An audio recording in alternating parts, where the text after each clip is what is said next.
जय श्री कृष्णा। राधे राधे। आप सभी ने श्री कृष्ण जन्म की कहानी तो सुन ली। जब श्री कृष्ण गोकुल में थे तो उन्होंने कई रास लीलाएं और बहुत सारी लीलाएं ऐसी रची जो इतिहास बन गईं और कहानियों में शामिल हो गई। कृष्ण की लीलाएं और कहानियां आज इस वीडियो में हम यही देखेंगे। तो सुनते हैं कि कृष्ण की लीलाओं का और कहानियों का कोई अंत नहीं है। हर कहानी अपने अंदर गहरी शिक्षा और भक्ति का संदेश छुपाए हुए है। यहाँ कुछ प्रमुख और रोचक कहानियां आपको बता रही हूँ, जिसे आप आगे वीडियो में सुनेंगे। श्री कृष्ण की प्रमुख कहानियां कौन सी हैं, तो आप चलिए मेरे साथ और श्री कृष्ण जी की लीलाओं का वर्णन सुनिए। पूतना वध। सबसे पहले तो जब कान्हा छोटे थे तो राक्षसी पूतना उन्हें विषपान कराने की आई थी, परंतु कान्हा ने उसके प्राण चूस लिए और गांव को उसके आतंक से मुक्त किया। आज भी वहां गोकुल में पूतना को दहन किया जाता है कि ये हमारे गांव के बच्चे को मारने आई थी। और वहां के गांव के लोग आज भी पूतना माँ वहां पर ही मूर्ति सी बनाकर वहां पर आज भी विराजमान है और श्री कृष्ण उसकी छाती पर लेटे हुए हैं। और बुराई चाहे कितनी भी सुंदर रूप में क्यों न आए, अंततः सत्य और ईश्वर की शक्ति से उसका नाश हो ही जाता है। श्री कृष्ण और कालिया नाग। ये कहानी बहुत ही रोचक है। यमुना नदी में कालिया नाग का विष फैला हुआ था। कान्हा ने उसके फन पर नृत्य करके और उसको वश में कर लिया और यमुना को शुद्ध किया। साहस और धैर्य धर्म के साथ संकट का सामना किया जाए तो बड़े सा संकट भी समाप्त हो जाता है। और जब माखन चोरी और गोपियों की लीला जब सामने आती है तो कान्हा का बचपन माखन चुराकर खाने और गोपियों को चिढ़ाने, ये दृश्य सामने आता है। यहाँ उनकी बाल लीला भक्तों के प्रेम और स्नेह को दर्शाती है। दही हंडी। आज का दिन दही हंडी का है।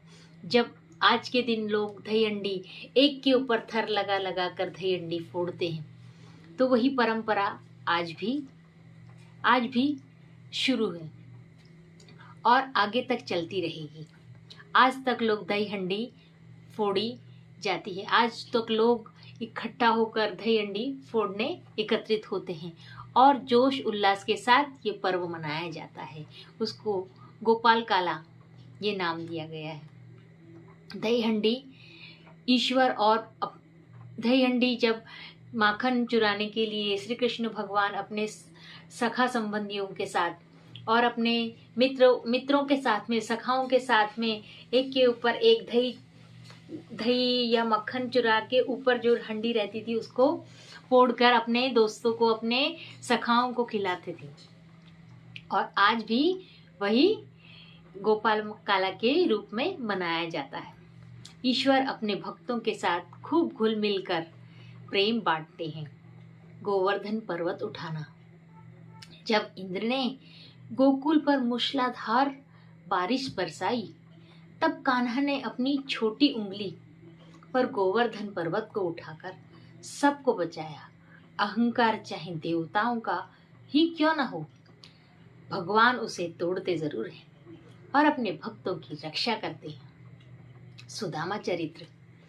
श्री कृष्ण ने अपने बाल सखा सुदामा का स्नेह पूर्वक स्वागत किया।